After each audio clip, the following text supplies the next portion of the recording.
ಹುಟ್ಟಿದ ಸೂರ್ಯ ಮುಳುಗಬಹುದು, ಅರಳಿದ ಹೂ ಬಾಡಬಹುದು, ಆದರೆ ಈ ವರದೇಗೌಡ ಕಣ್ಣಿಟ್ಟ ಹೆಣ್ಣು ಉಳಿಯಲು ಸಾಧ್ಯವೇ ಇಲ್ಲ.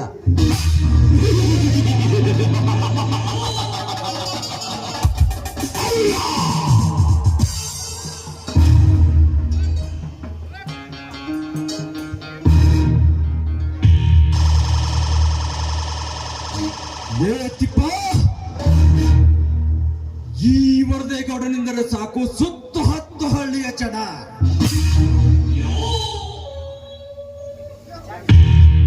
ಓಡಾಡಿ ಬರ್ತಾರೆ ನನಗೆ ಹತ್ತಿರ. ಅಂತರಲ್ಲಿ ಸತ್ತು ಶಿವಪ್ಪನ ಹೆಂಡತಿ ವಿಷಯ ಯಾರಿಗೂ ತಿಳಿಯಬಾರದು.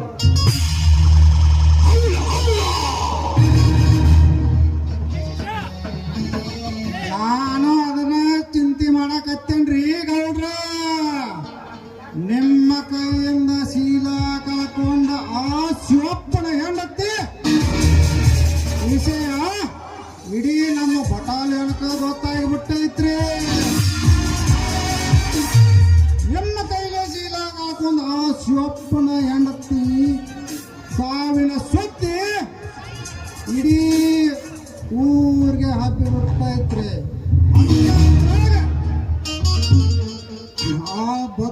ಆ ಶಿವಪ್ಪನ ತಮ್ಮ ಭದ್ರಿನ ಅರೆಸ್ಟ್ ಮಾಡ್ಯಾರಂತ್ರಿ. ಮಾಡ್ಲಿ ಬಿಡ್ರಿ ಗೌಡ್ರ, ಅವ್ರು ಬಹಳ ಸಕ್ಕೈತ್ ನೋಡ್ರಿ.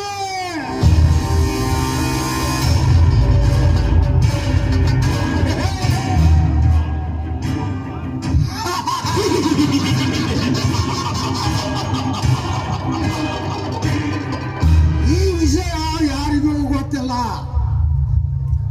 ಆ ಭದ್ರಿ ಕೊಲೆಗಾರರಿಂದ ಪೊಲೀಸ್ ಸ್ಟೇಷನ್ಗೆ ತಿಳಿಸಿದ್ದೆ ನಾನು. ಹೇಗಿದೆ ಚಕ್ರವರ್ತಿ ಚದುರಂಗದಾಟ?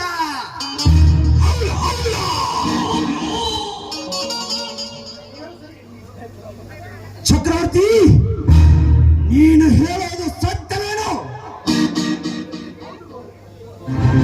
ಹೌದು ಗೌಡ್ರೆ, ಈ ದಟ್ಟವಾದ ಪ್ರಪಂಚದಲ್ಲಿ ಸಿಂಹನೆ ನಾವೇ ಇರುವಾಗ ನಮ್ಮೆದುರಿಗೆ ಯಾರಾದರೂ ಬಂದರೆ ಅವರನ್ನು ಹಸಿದ ಸಿಂಹನಂತೆ ಸೇರಿ ತಂದು ಬಿಡುತ್ತೇನೆ.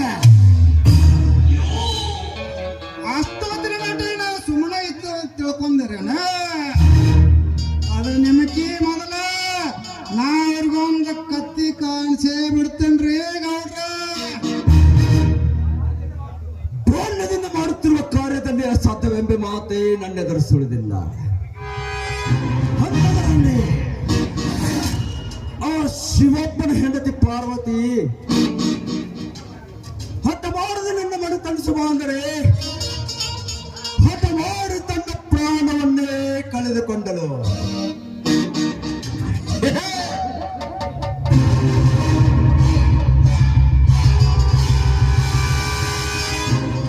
ನನ್ನನ್ನು ಕಣ್ಣೀರು ಕರದಲ್ಲಿ ಮಲಗಿಸಿ ಸಂತೋಷ ಪಡೋದೇ ಈ ವರದೇಗೌಡನ ಹವ್ಯಾಸ.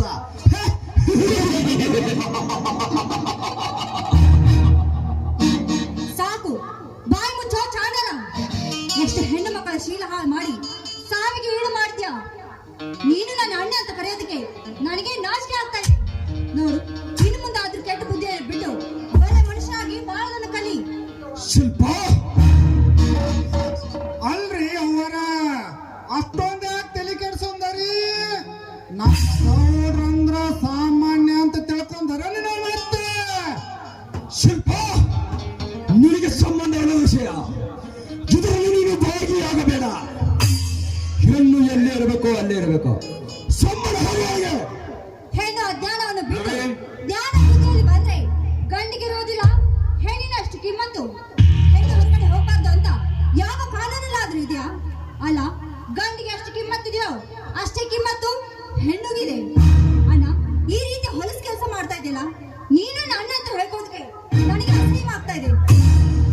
ಶಿಲ್ಪ, ಹೆಚ್ಚಿಗೆ ಮಾತನಾಡುವುದೇ ತಂಗಿ ಎಂಬ ಮಮಕಾರ ಬಿಟ್ಟು ಹೋರಾಟರು ಕಲಿತರೆ ಎಚ್ಚರ. ನಿನ್ನ ಕತ್ತೆ ಅಣ್ಣನ ಜೊತೆ ಇರೋದಕ್ಕಿಂತ ಹೊರಗಡೆ ಹೋಗೋದೇ ಲೇಸು. ನಾನೇನು ಬರ್ತೀನಿ. Good bye. ಹೋಗ್ರೆ ಹೋಗೇ ಬಿಟ್ರೆ ಹೋಗ್ರಿ. ಅಲ್ರಿ ಸಾವುಕಾರ, ನಿಮ್ಮ ತಂಗಿ ನಿಮಗ ಹೇಳುವಷ್ಟು ದೊಡ್ಡಕ್ಕೆ ಆಗ್ಯಾಳನ್ರಿ ಅಕ್ಕಿ. ಈ ಬಟಾಲಿಯನ್ದಾಗ ಎಲ್ಲರೂ ಅಂಜಿ ಸಾಯ್ತಾರ ಅಂತದ್ರಾಗ ನಿಮ್ಮ ಸ್ವಲ್ಪ ನಿಮಗ ಏನೇನು ಮಾತಾಡಿ ಹೋದ್ರಿ ಗೌಡ್ರ. ಹೌದು ಗೌಡ್ರಿ, ನಿಮ್ಮ ತಂಗಿ ನಿಮಗೆ ಬಾಯಿಗೆ ಬಂದಂತೆ ಮಾತನಾಡಿ ಹೋದರು. ಅವಳಿಗೆ ಎಷ್ಟಿರಬೇಕು ಸೊಕ್ಕು. ಚಕ್ರವರ್ತಿ ಸಿಟ್ಟಿನಲ್ಲಿ ಏನು ಮಾತನಾಡಿ ಹೋಗಲೆಂದರೆ ಮಡಿಬಿಟ್ಟು ಹೋಗ್ತಾಳೇನೋ. ಮತ್ತೆ ಮನೆಗೆ ಬಂದೇ ಬರ್ತಾಳೆ. ಮನೆಗೆ ಬಂದಾಗ ಅವಳಿಗೆ ತಿಳಿಸಿ ಬುದ್ಧಿ ಹೇಳಿದರಾಯಿತು. ಒಂದು ವೇಳೆ ನಾವು ಮಾಡುವ ಕಾರ್ಯಕ್ಕೆ ಅಡ್ಡಿ ಬಂದರೆ ಇದ್ದ ಒಬ್ಬರ ತಂಗಿ ಸತ್ತಲೆಂದು ಮರೆತು ಬಿಡುತ್ತೇನೆ. ಹೆಂಗಿರ್ಬೇಕು ನೋಡ್ರಿ ನಮ್ಮ ಗೌಡ್ರಂದ್ರ ಗಂಡಂದ್ರ ನಮ್ಮ ಗೌಡ್ರಿ. ಇಲ್ರಿ ಬೇಡ್ರಿ, ಇಲ್ಲಿ ಯಾರು ಬರಾಕತ್ಯಾರ್ರಿ ಕಾಲಿಗೆ ಪ್ಯಾಂಟ್ ಹಾಕೋಂದ, ಮೈಯಾಗ ಅಂಗಿ ಹಾಕೋಂದ, ನಳದಾಗ ಬೆಲ್ಟ್ ಸಿಗಿಸೋಂದ, ತಲೆ ಮ್ಯಾಲ ಕ್ಯಾಪ್ ಹಾಕೋಂದ ಅಗದಿ ನೀಟಾಗಿ ಬರಾಕತ್ತಾರ ನೋಡ್ರಿ ಗೌಡ್ರ.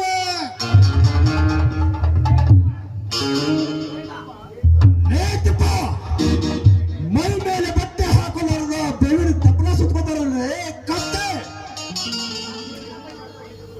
ಅಲ್ರಿ ಗೌಡ್ರ, ಆದ ಹಿಂದಿನ ಕಾಲದಾಗ ಎತ್ತ, ಈಗೀಗ ಫ್ಯಾಷನ್ ಡ್ರೆಸ್ ಬಂದಾವ್ರಿ ಗೌಡ್ರ.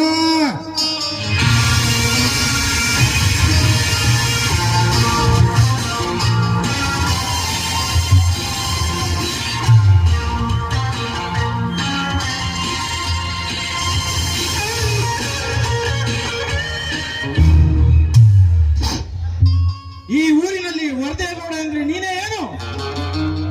ಹೌದು, ನಾನೇ. ಕಾಕಿ ನನ್ನ ಮನೆ ಬಾಗಿಲಿಗೆ ಬಂದ ಕಾರಣವೇನೆಂದು ಕೇಳುವೆಯಾ ಕುನ್ನಿ? ಅನ್ಯಾಯವನ್ನು ಮೆಟ್ಟಿ ನ್ಯಾಯವನ್ನು ಎತ್ತಿ ಅಸತ್ಯವನ್ನು ತುಳಿದು ಸತ್ಯವನ್ನು ಉಳಿಸಿ ಶಾಂತಿಯನ್ನು ನೆಲೆಸಲು ಬಂದಿರುವ ಈ ಹೊಸ ಆಫೀಸರೇ ಶ್ರೀಧರ್ ಅಂತ.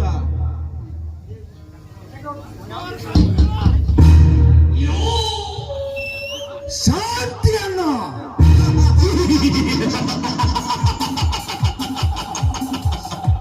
ಶಾಂತಿಯನ್ನು ಕಾಪಾಡಲು ನಿನ್ನಂತ ಕಾಕಿಗಳಿಂದ ಸಾಧ್ಯವಿಲ್ಲ. ಹುಚ್ಚು ಬಾಯ್ ನಾಯಿ, ನಿನ್ನಂತ ಹುಚ್ಚು ನಾಯಿಗಳು ಎಲ್ಲಿವರೆಗೂ ಈ ಸಮಾಜದಲ್ಲಿ ಇರುವರು ಅಲ್ಲಿವರೆಗೂ ಎಲ್ಲಿ ಸಿಗುತ್ತದೆ ಶಾಂತಿ?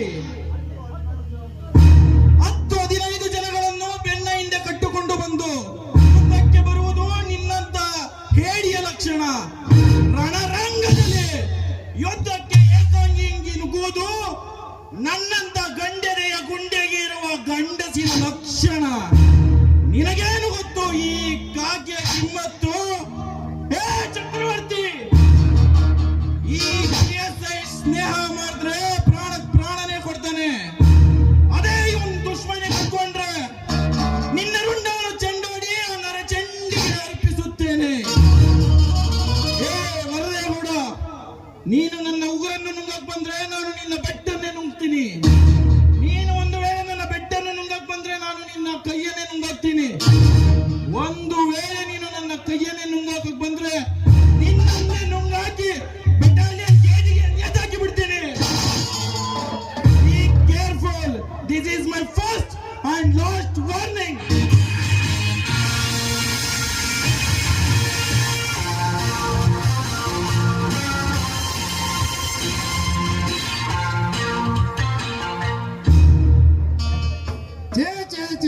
ಛೇ ಈಗ ಹೊಸದಾಗಿ ಬಂದು ಸಾಹೇಬ್ರ ನಮ್ಮ ಕುಂದಾನಗರಿ ನೀರು ಕುಡ್ದಂಗ್ ಕಾಣೋದಿಲ್ಲ. ಕುಡಿಸ್ಬೇಕ್ರಿ ಗೌಡ್ರ ನಮ್ಮ ಕಿಲ್ಲ ಕೆರೆನ ನೀರ. ಹೇ ಚಕ್ರವರ್ತಿ, ಇವನನ್ನು ನೀರಿಲ್ಲದ ಊರಿಗೆ ಟ್ರಾನ್ಸ್ಫರ್ ಮಾಡಿಸಲೇಬೇಕು. ಒಂದು ವೇಳೆ ಇವನಿಗೆ ಇಲ್ಲಿದ್ದರೆ ನಮಗೆ ತೊಂದರೆ. ಹೌದು ಗೌಡ್ರೆ, ಇವ್ರ ಅಕ್ಕನ ವಿಷಯ ಅವನಿಗೆ ಏನಾದ್ರೂ ಗೊತ್ತಾದ್ರೆ ಅವನು ನಮ್ಮನ್ನು ಸುಮ್ಮನೆ ಬಿಡುವುದಿಲ್ಲ. ಮೊದಲು ಆ ಕೆಲಸ ಮಾಡೋಣ ಬನ್ನಿ. ಹೌದ್ರಿ ಗೌಡ್ರ, ಮೊದಲು ಈ ಕೆಲಸ ಮುಗಿಸೋಣ ನಡ್ರಿ ಅಣ್ಣ. ನಡ್ರಿ ಗೌಡ್ರ.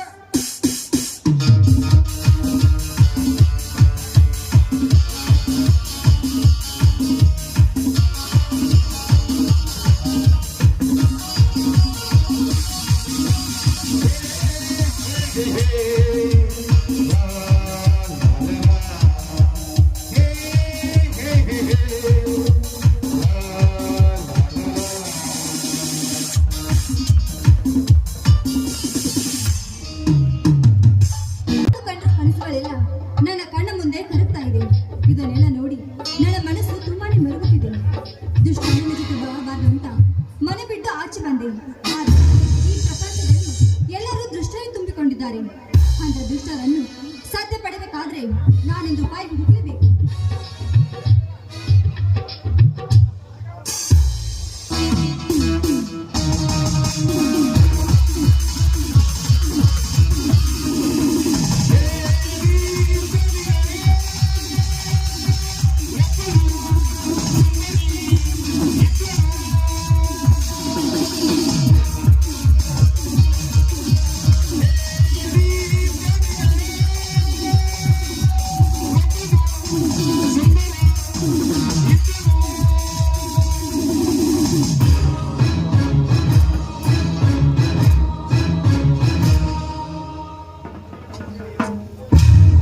ಸುವಾಸನೆಯನ್ನು ಸುರಿಯುವ ಸೊಬಗಿನ ತಾಣದಲ್ಲಿ ಪತಂಗದ ಪಕ್ಕದಂತೆ ಮಿಂಚುತ್ತಿರುವ ಹೆಣ್ಣು ಯಾರಿರಬಹುದು?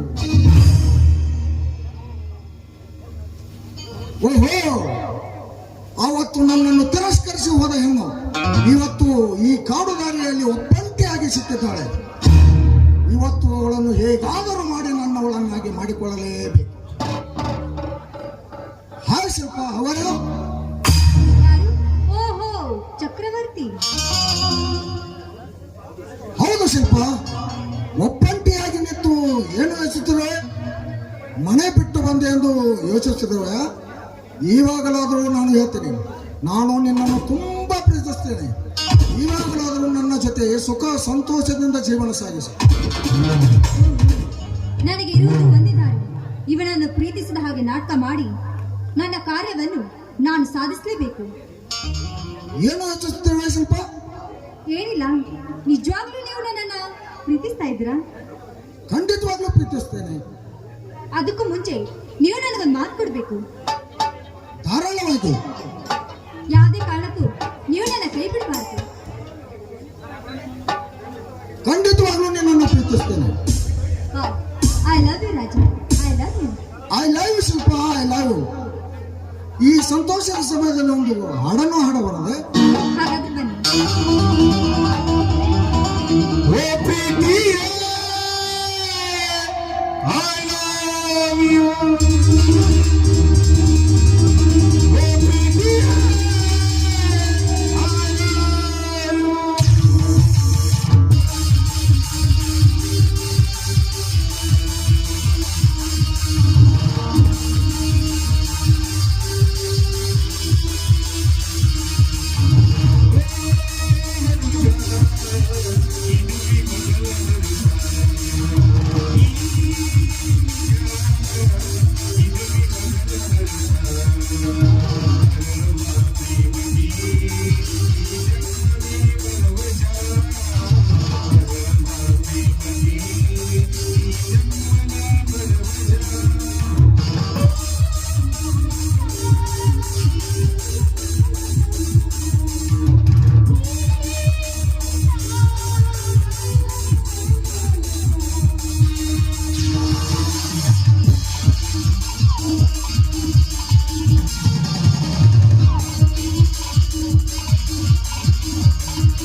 ಅಣ್ಣ.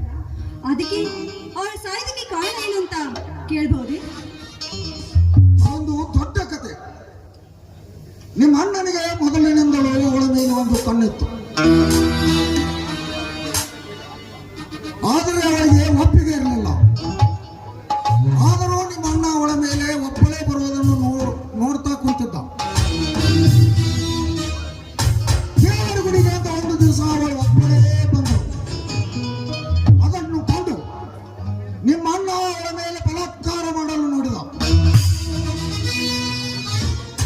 ಆದರೆ ಅವಳು ಒಪ್ಪಲಿಲ್ಲ. ಆದರೂ ನಿಮ್ಮ ಅಣ್ಣ ಬಿಡಲೇ ಇಲ್ಲ.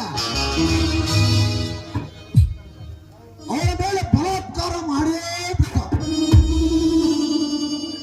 ಅವಳ ಕೆಟ್ಟ ಶರೀರವನ್ನು ತನ್ನ ಗಂಡನಿಗೆ ಒಪ್ಪಿಸಬಾರದೆಂದು ಅವಳು ಪ್ರಾಣವನ್ನೇ ಬಿಟ್ಟು ಬಿಟ್ಟಳು. ಅವಳ ಸಾವಿನ ಸುದ್ದಿ ಗೊತ್ತಾದ ತಕ್ಷಣ ನಿಮ್ಮ ಅಣ್ಣ ನನಗೆ ಫೋನ್ ಮಾಡಿದ.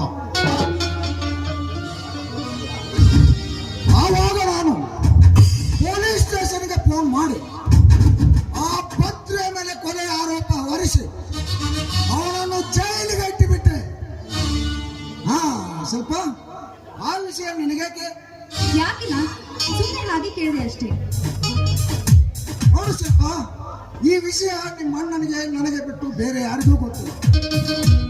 ನೀನು ಬೇರೆಯವ್ರ ಮುಂದೆ ಹೇಳಲೇಬೇಡ, ಗೊತ್ತಾಯ್ತಾ? ನಾನು ಯಾರಿಗೆ ಹೇಳಿಲ್ಲ. ನೋಡು ಶಿಲ್ಪ, ಇವತ್ತು ನಾನು ಬೆಂಗಳೂರಿಗೆ ಹೊಂಟಿದ್ದೇನೆ. ನಾನು ಬರಲಾ? ಹಾ ಬೆಂಗಳೂರಿಗೆ ಹೋಗ್ತೀನಿ ಅಂತ ಹೇಳ್ತಾ ಇದ್ರು. ವಾಪಸ್ ಬರೋದು ಯಾವಾಗ? ನೋಡು ಶಿಲ್ಪ, 2 ದಿನದಲ್ಲಿ ನಾನು ವಾಪಸ್ ಬರ್ತೀನಿ.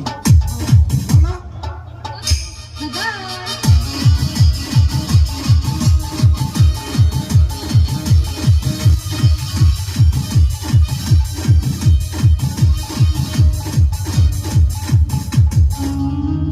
Bye-bye. ಹೋಗೋ, ನಿನ್ನ ದಾರಿ ಕಾಯೋದಕ್ಕೆ ನಾನೇನು ಮಂಕ ಹೇಳಿಲ್ಲ.